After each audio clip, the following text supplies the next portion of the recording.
Bonjour. Suite à des demandes, je fais une petite vidéo de cohérence cardiaque. Alors la cohérence cardiaque, on peut en parler en 5 secondes, tout comme en 50 heures. Je vais faire le choix de 2-3 minutes.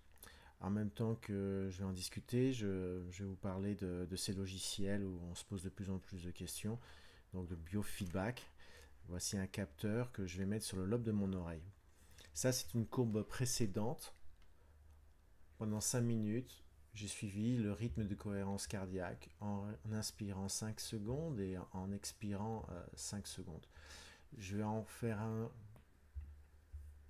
en même temps que je fais la vidéo. Évidemment, les sinuosidales ne seront pas aussi impeccables parce que je vais vous parler en même temps et comme vous voyez, je dois expirer pendant 5 secondes et inspirer lorsque le curseur bleu monte durant 5 secondes. Donc en tout, au bout d'une minute, je fais 6 respirations. 5 secondes d'inspiration, 5 secondes d'expiration. Et à ce rythme-là, je suis en cohérence avec le cœur. Donc, qu'est-ce que l'activité de cohérence cardiaque? C'est inspirer par le nez 5 secondes, expirer par le nez 5 secondes, ce qui correspond à 6 respirations par minute. Et on le fait pendant 5 minutes. Et on essaie de le faire 3 fois par jour. Euh, les références francophones en cohérence cardiaque, c'est pour moi David Auer. Et donc, je fais parler de certains passages de son ouvrage 365. Et ce logiciel, je l'ai acheté sur cohérenceinfo.com. Et en vous disant tout ça, je ne touche rien, je n'ai aucun lien, aucune activité avec eux et je ne suis pas du tout en train de faire de la publicité. Je vous partage plutôt mon expérience. Voilà. Donc là, vous voyez que mes courbes ne sont pas du tout linéaires, régulières. Je devrais faire des belles sinuosidales avec beaucoup d'amplitude. C'est quoi l'idée? En fin de compte, en respirant d'une certaine manière, on arrive à impacter notre cœur et notre cœur impactera notre cerveau, entre autres, notre système nerveux autonome. Alors le système nerveux autonome, il a deux branches. Il y a la sympathique qui permet l'action, la colère, le combat, et la parasympathique qui est plutôt le freinage, repos, détente. Quand j'expire, je suis plutôt sur ce travail de freinage, de repos, de détente. J'active le nerf vague. Lorsque j'inspire, je suis plus dans l'action.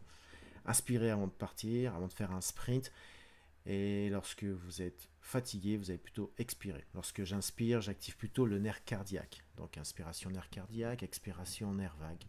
Tout ça fait qu'en respirant de manière équilibrée, à un certain rythme, comme un cheval de Troie, j'arrive à atteindre le système nerveux autonome qui est par définition autonome et donc normalement je n'arrive pas à manipuler, à impacter. En faisant ça et en créant cet équilibre, j'arrive à un meilleur effet sur mon cœur. Et l'idée est d'avoir de plus en plus ample variabilité, ce qui m'amène en cas de stress, de choc exogène, d'événements, d'avoir une capacité à accélérer ou à ralentir. Voilà, une sorte de flexibilité du cœur. Donc en inspirant, je vais plutôt avoir une tendance à augmenter mon rythme cardiaque, donc à baisser l'intervalle de temps entre chaque rythme. Et lorsque j'expire, j'ai une tendance à plutôt euh, diminuer mon rythme cardiaque et donc d'étendre le temps qu'il y a entre chaque battement.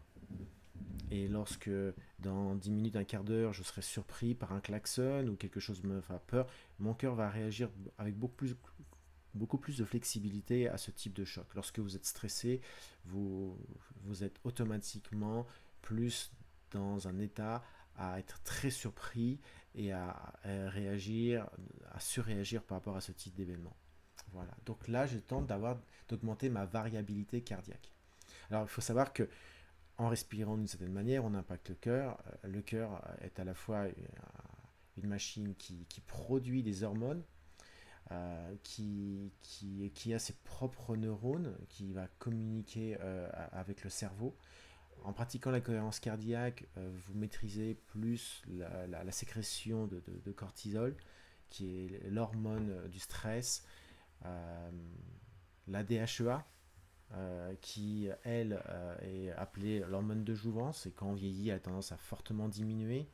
On parle aussi d'une augmentation des immunoglobulines A, qui sont des défenses immunitaires. Et aussi, ça nous met plus facilement au niveau des ondes alpha, ce qui favorise l'apprentissage, la mémorisation et qu'on utilise beaucoup en relaxation. Euh, Là, je vais me taire et je vais essayer maintenant de me mettre dans le rythme et vous allez voir les différences de courbe, si j'y arrive.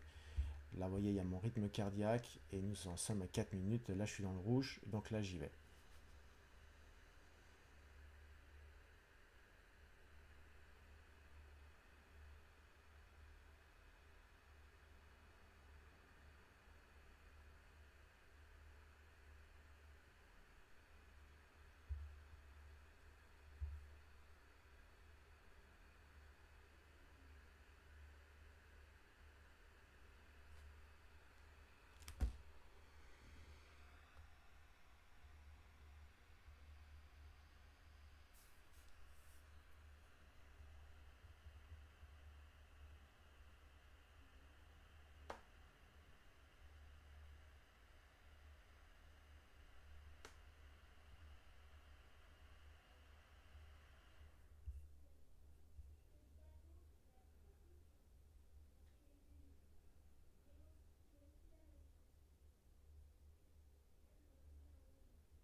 Je vais pas plus prendre de votre temps, mais vous voyez, comme concentrant, j'arrive à avoir des sinuosidales plus claires, plus régulières, et vous voyez qu'au niveau de la performance, si je puis dire, je suis dans le vert et je suis à des niveaux de 3. Donc là, j'ai mon rythme cardiaque, là, j'ai mon temps, là, c'est une sorte de niveau, et là, globalement, dans quelle zone j'étais, voilà.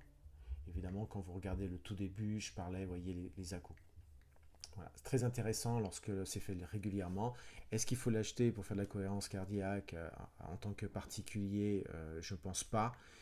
Maintenant, pour des gens qui encadrent des personnes comme thérapeute en relaxation, psychologue, coach sportif, très important pour le sport. Évidemment, quand on a un système nerveux autonome équilibré, et c'est l'objectif de la cohérence cardiaque, automatiquement, sa capacité à la récupération est beaucoup plus importante.